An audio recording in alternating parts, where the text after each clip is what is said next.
ओम विष्णुपाद परिहंसकाचार्य अष्टोत्तर शत श्रीमद अभय चरणारविंद भक्ति वेदांत स्वामी शीला प्रभुपाद की, इसका फाउंडर आचार्य शीला प्रभुपाद की, नामाचार्य शीला हरिदास ठाकुर की, ग्रंथराज श्रीमद भागवतम की। All glories to assembled devotees. All glories to assembled devotees. Hare Krishna. All glories to assembled devotees. All glories to Shri Guru and Gauranga. All glories to Srila Prabhupada ki jai.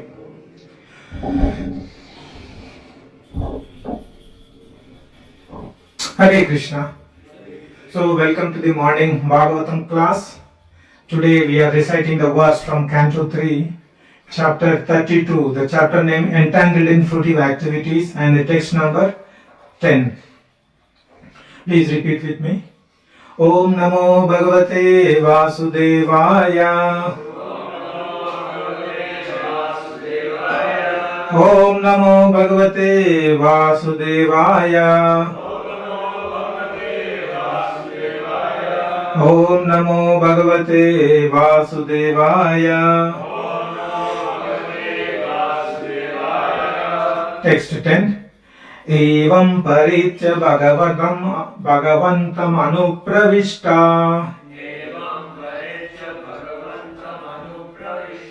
Ye yogina jitamarun manaso viraga. Tenaiva sakam amrutam purusham puranam. Bramha pradhanam upayanti agartha vimana.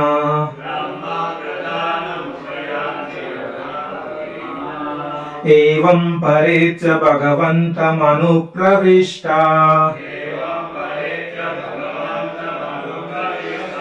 Ye yogina jitamarun manaso viraga. Tenaiva sakam amrutam purusham puranam. Brahma pradhanam upayanti agata vimana.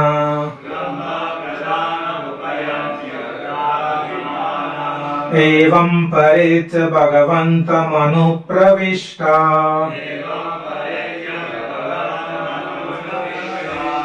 Ye yogina jitamarun manaso viraga. Tenaiva sakam amrutam purusham puranam. Brahma pradhanam upayanti agata vimana.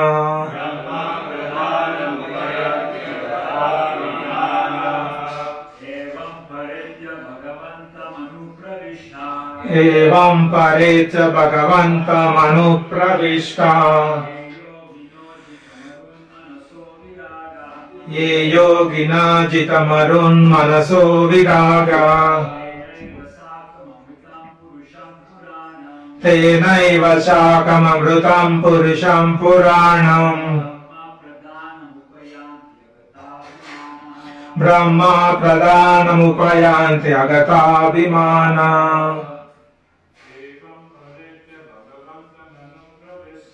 Evam paretya bhagavantam anupravishta.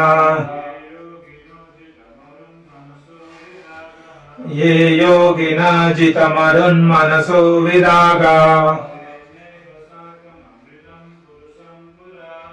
Tenaiva sakam amrutam purusham puranam.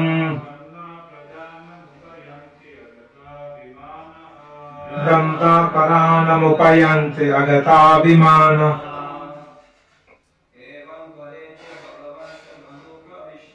Evam paretya bhagavantam anupravishta.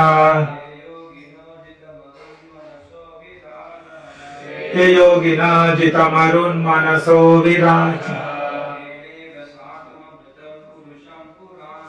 Tenaiva sakam amrutam purusham puranam.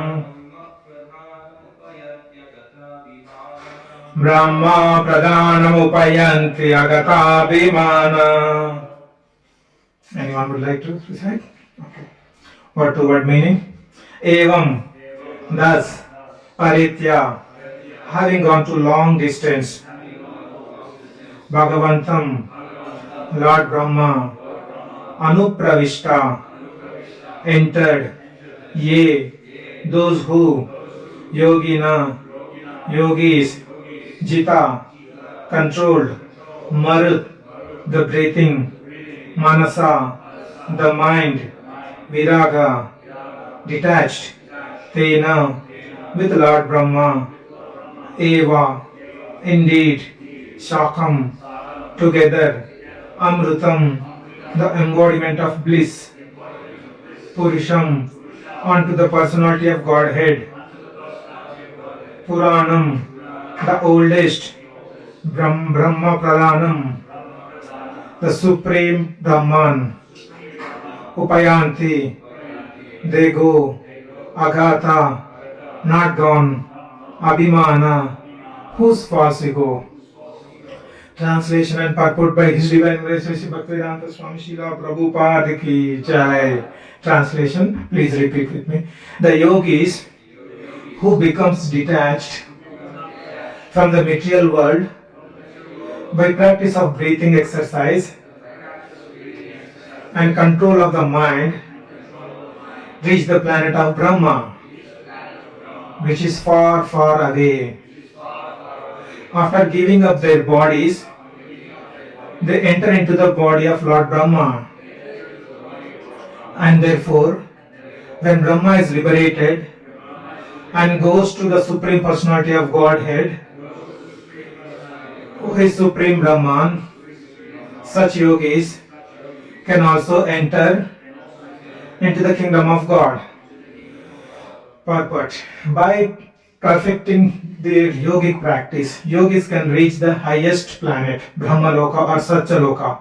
And after giving up their material bodies, they can enter into the body of Lord Brahma. Because they are not directly devotees of the Lord, they cannot get liberation directly. They have to wait until Brahma is liberated. And only then, along with Brahma, they are also liberated.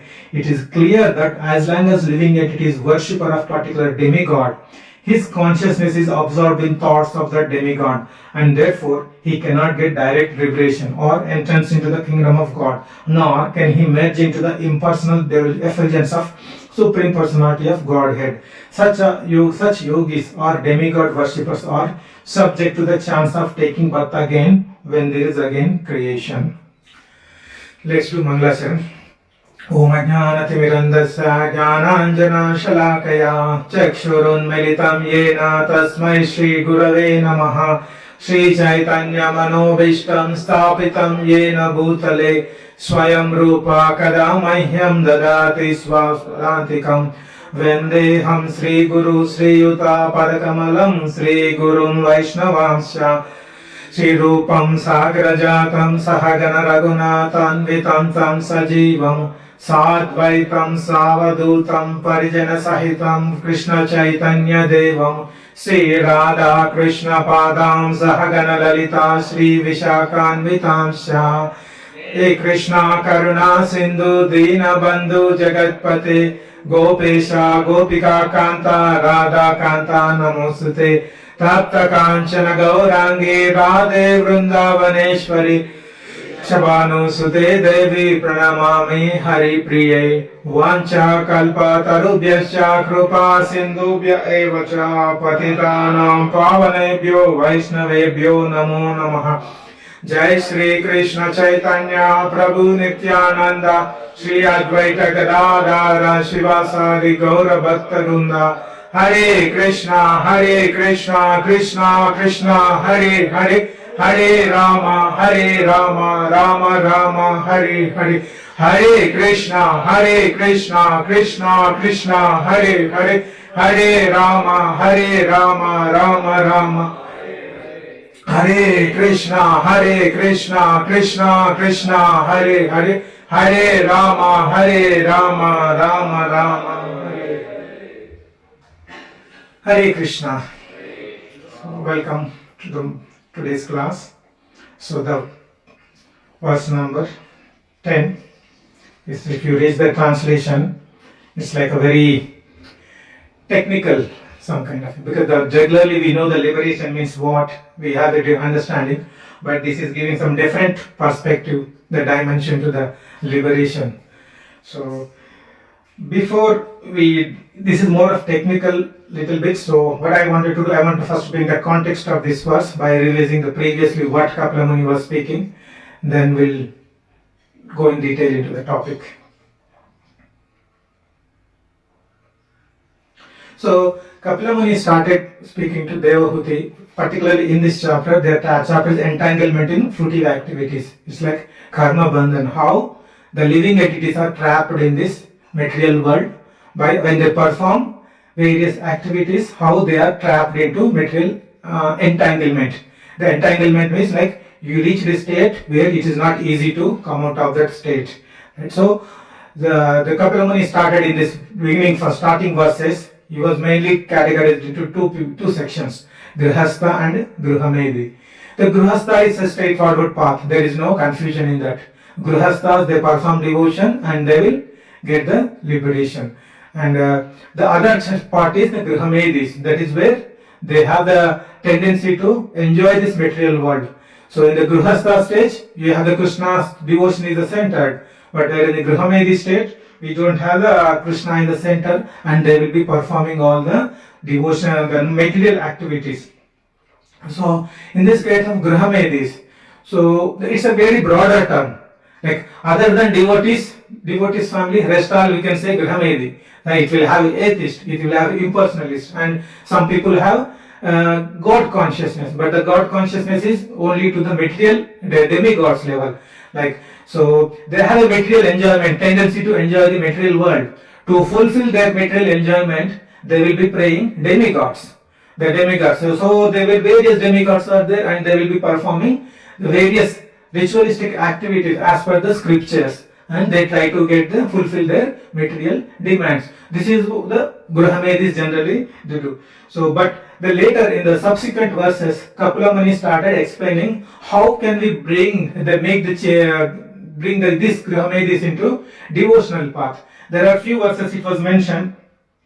Yeah. So Surya Dvarena, in one of the fourth or fifth verse it was mentioned. By the process path of illumination, they can come into the path of devotion. What is the path of illumination? That is, Kapila Muni was explaining, it is through devotion. So when the Gruhamedis are there, when they are get the chance to perform devotion, they can come into the path of bhakti. That is one option. And the subsequent sections, verses also it was mentioned. One example I was taking is Arjuna. Arjuna is a great devotee of the Lord, we all know.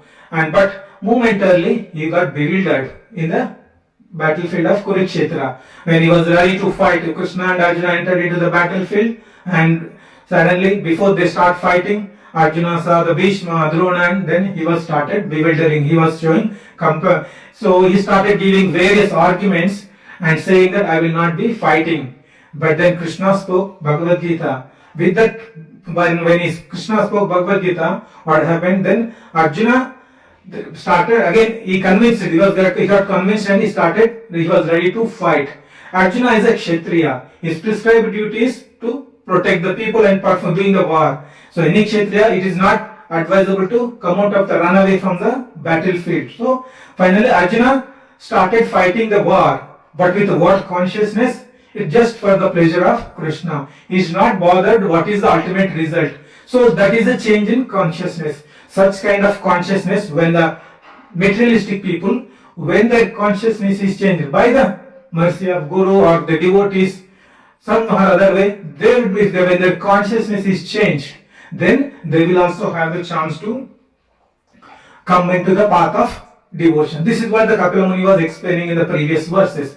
And in the last few verses, I think the 8th, 9th, 10th, people started worshipping the people who are worshipping Brahma. What would be their destination? What will happen? That is what he was discussing in the last few verses and this verse as well. See, like when we see the second canto of Srimad Bhagavatam, I think it was 5th chapter. So there was a conversation between Narada Muni and Brahma.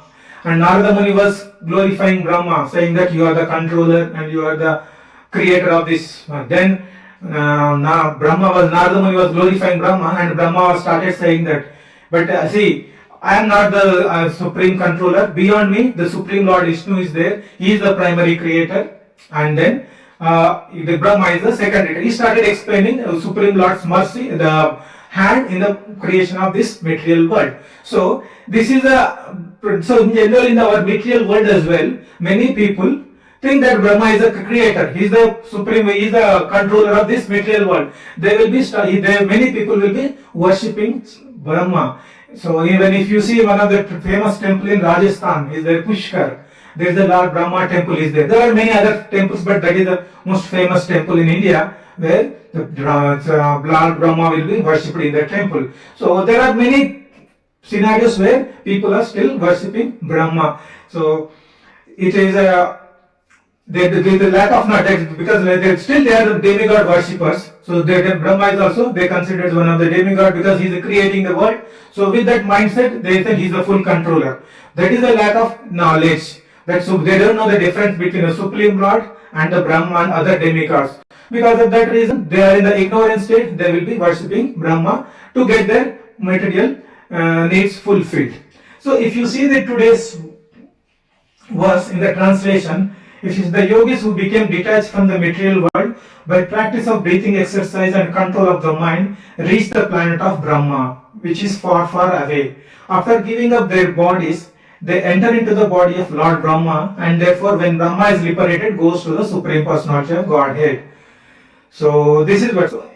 Generally, we hear from the Srimad Bhagavatam and Nectar of Devotion. There are 5 different kinds of liberation, right?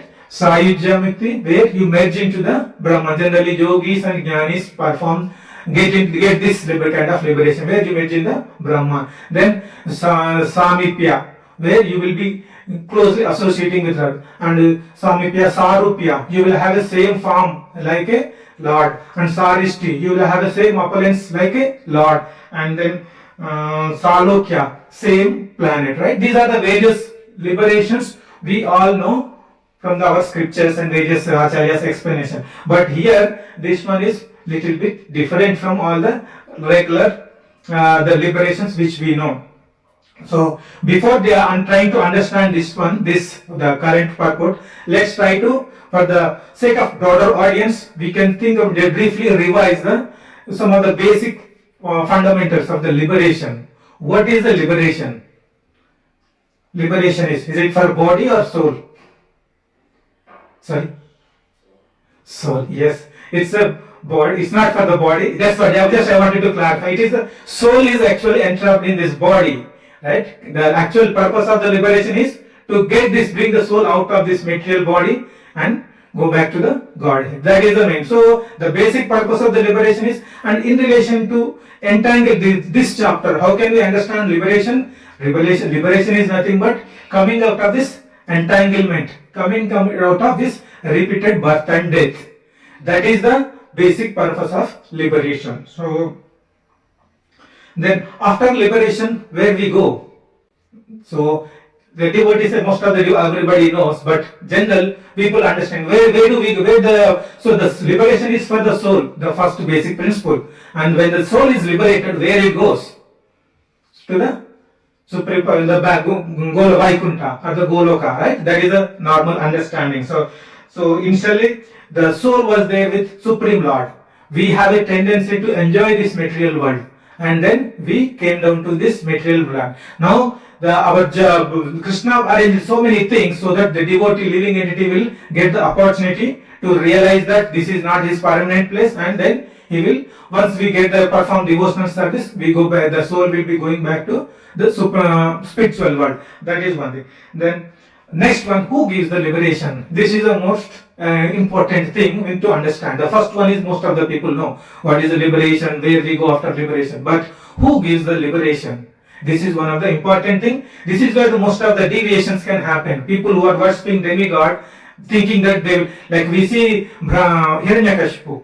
Hiranyakashipu was praying to Brahma, right? So he was asking the boons that he wanted to become immortal, right? So then the Brahma said, even I cannot give such kind of boon. Even myself, I am not the fully and it's temporary, right? So Brahma knows this position, so he was not able to give such kind of benediction. So the demigods cannot give. Another material analogy we can think of is, if suppose you are in a person is in jail, he is taking the punishment in the jail, and if he wanted to get out of the jail, what is the option? If you take the help of other prisoner, will he be able to help you? No, both are in the prison. The other person also, he can't bring you out of the jail.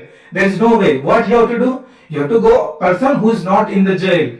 Then maybe you need to go to the higher authorities who are having the permission, who have the ability to bring you out of the jail, right? That is the analogy we can take. Same way, if you see the demigods, demigods are part of this material world. They will be acting under the mode of material nature, but they are the devotees of the Lord. That is the difference. They are very, some of them are very pure devotees, but they also have the working under the modes of three modes of material nature. We can see the example of Indra, where he over the Leela pastime, where he was sending all the big clouds to Vrindavan, right, to disturb the Brajavasis.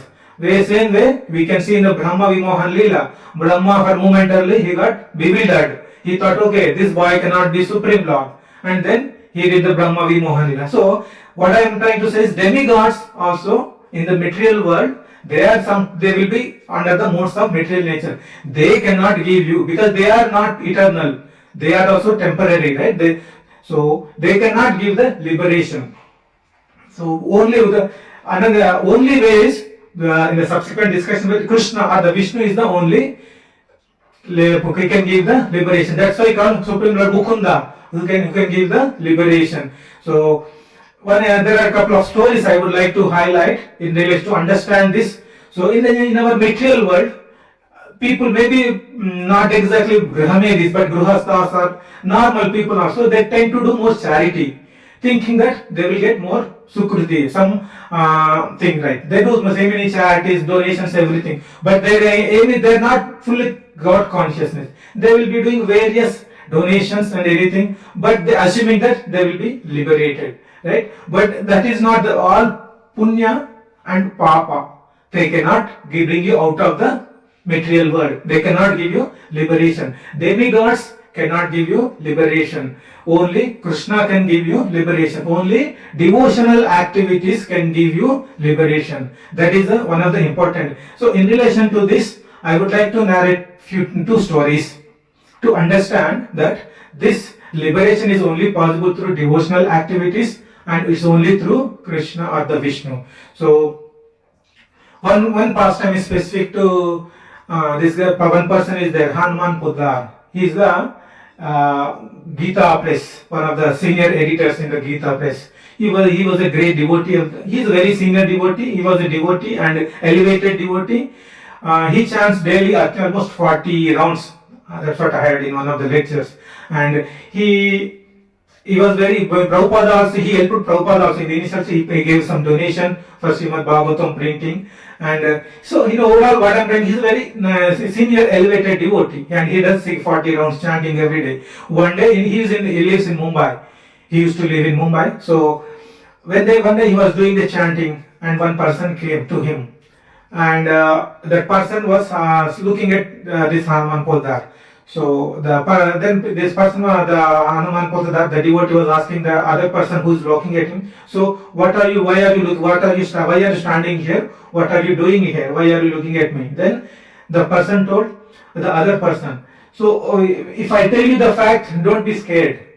Then he started, I am a ghost. Then the person told, I am a ghost.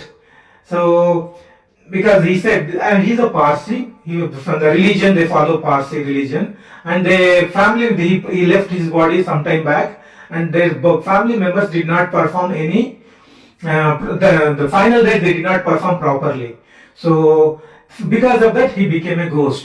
But since he was able to listen to the chanting of this devotee, he was chanting daily 40 rounds, and somehow he got he was able to listen this chanting. Then because of the chanting, so many sinful things have been removed from for him. So he's getting purified. But then when he asked one more, he told that Hanuman Poddar that, okay, I have one more desire. Then this person, the devotee asked, okay, what is your desire? Then the ghost told, you go to the, can you perform my final rites in Prayag? Prayag is the place where most of the India, they go there, they perform the ritualistic final rites.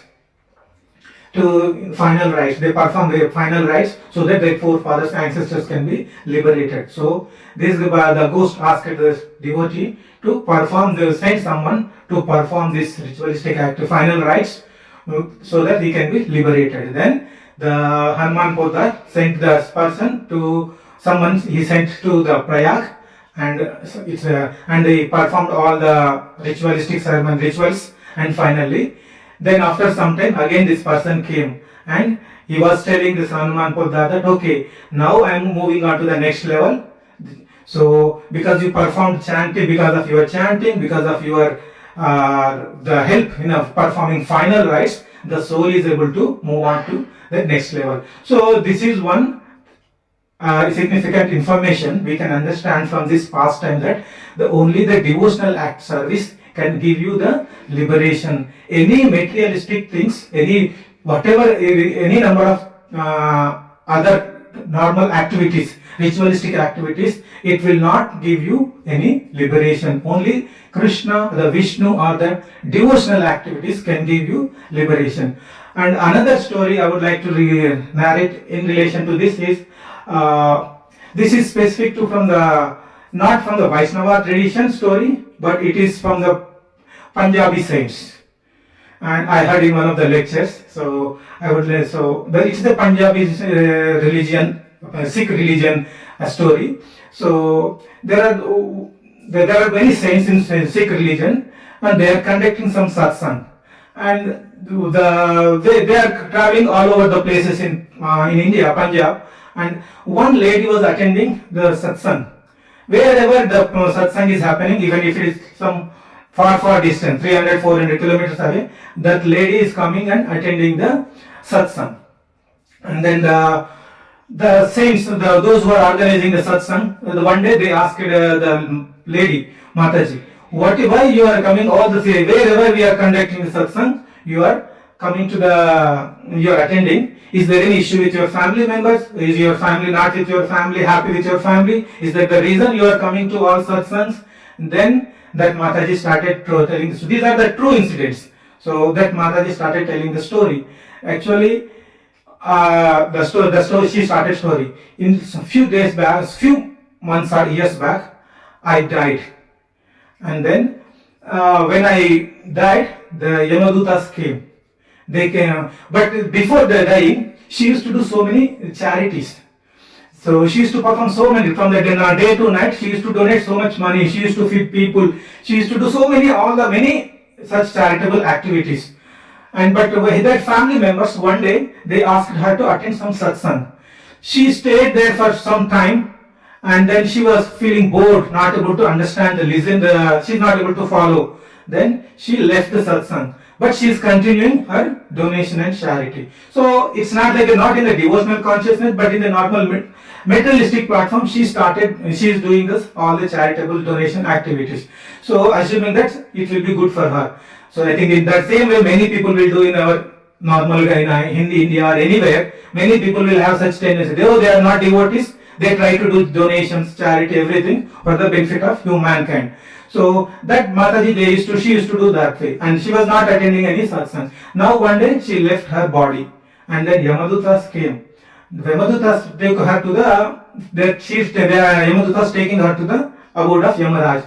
As we discuss, as we see in the Garuda Purana and various scriptures, the path to the Yamaloka is very not smooth, right? So you have to cross a big river which is full of blood and pus, everything. So when she reached that stage, she is not able to, by seeing that river, she was very much bewildered. She thought, okay, I cannot cross over this river. Then Yamadutas was shouting, screaming. Then she was suddenly one goddess kind of thing, right? One in white dress, she came. And she helped this Mataji to cross over that river. And finally, she went to the Yamaraj abode. Before going to the Yamaraj abode, then the Mataji who died, she was asking, who are you? Why you are trying? If you are not able to help, because of your help, I am able to cross this river. Who are you? Why are you helping me? Then the goddess told that, because of your 20 minutes satsang you heard, yeah, I am because of that I am helping you. Just because of the 20 minutes satsang, the devotional activity you had, then because of that I am able to help you to cross over this river. Then Mataji who died, she was telling that, but I did so many charitable things, so many ritualistic activities I did. Then the goddess was telling, those all things are material. When you are in the material world, that gives you only material life. Only your devotional activity only can help you in get liberating from this material world. So that is then she went to Yamaraj about, and the Yamaraj saw this. Then actually this Mataji name Satnam Kaur. So then Yamaraj saw that, no, I think the told Yamadudas, you got the wrong person. This is not the right person. The Satnam Kaur is the next door also. There is one more lady with the same name. You supposed to bring that name Satnam Kaur, not this one. Then the Yamaraj sent her back. Then she was on the deathbed. Then she was able to hear all her family members first, because she got the consciousness back. And then he could hear that all the family members was crying.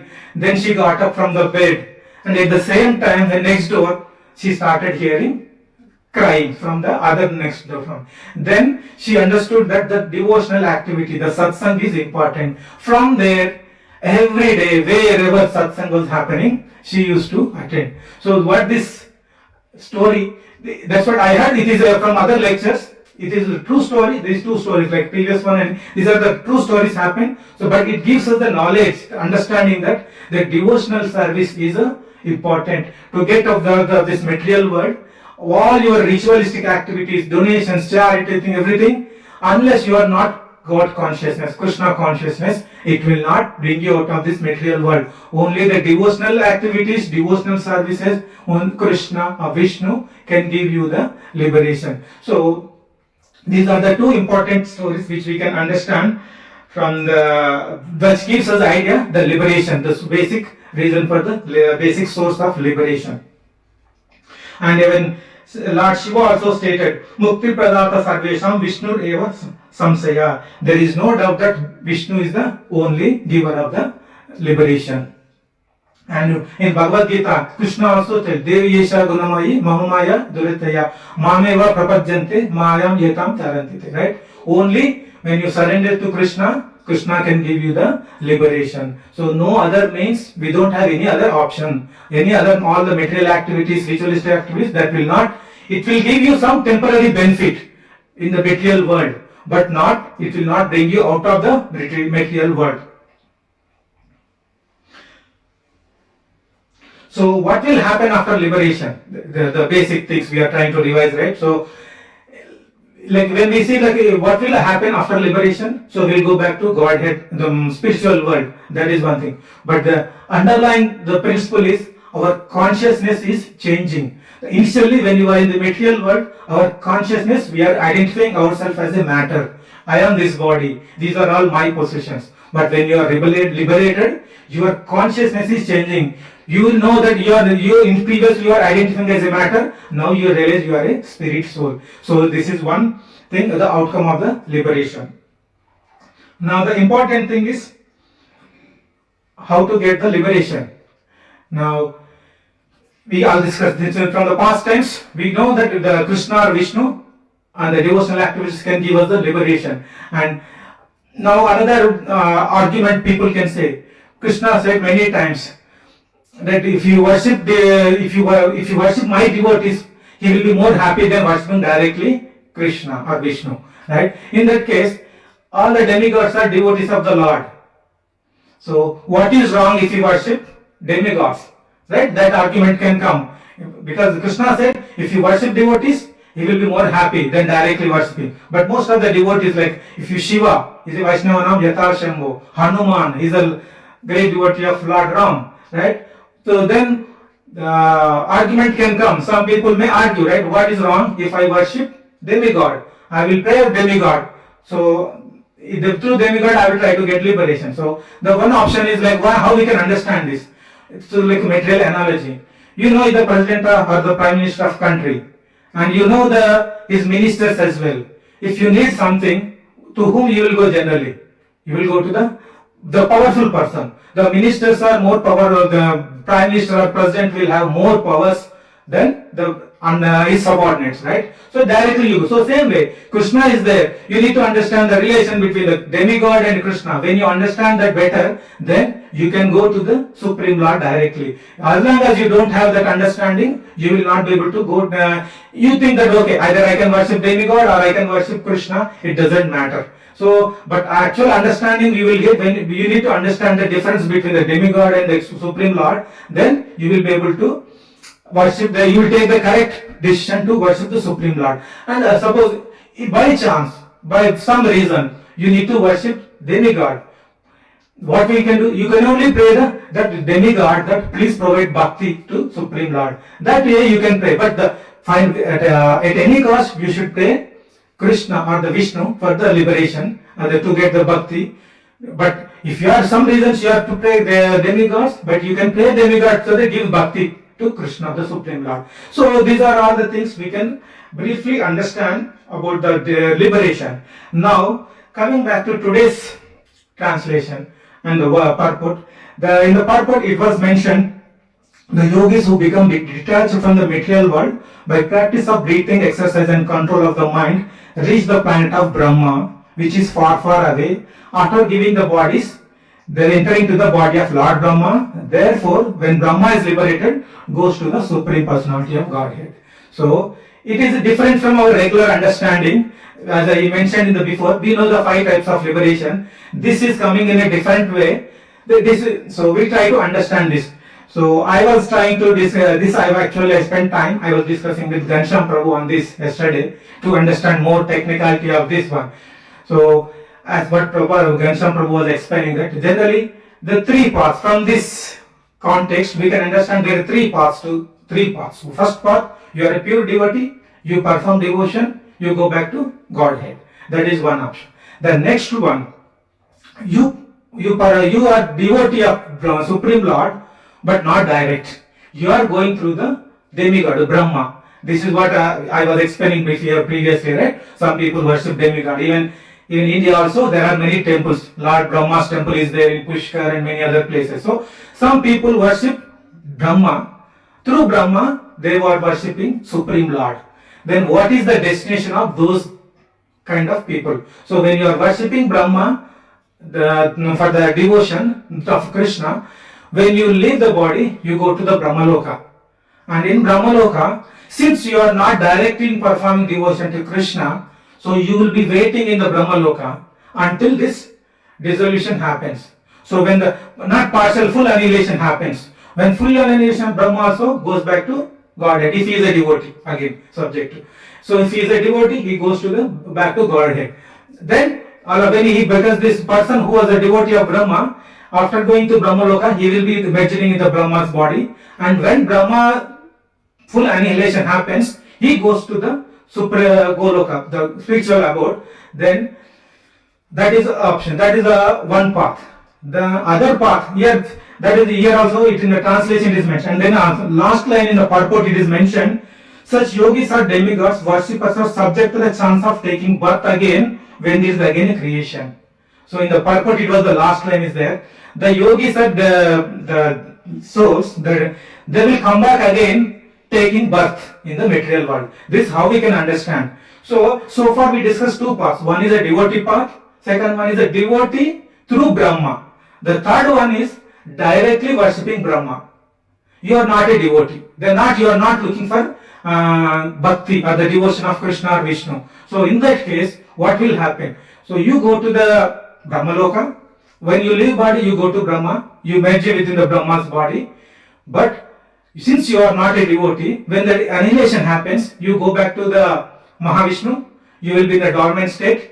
And then when Mahavishnu creates the universe, right, by glancing the material nature, he will, and when he is exhaling, all the universes will be coming out of his body, right? In that time, these living entities again take birth because they are not the devotees.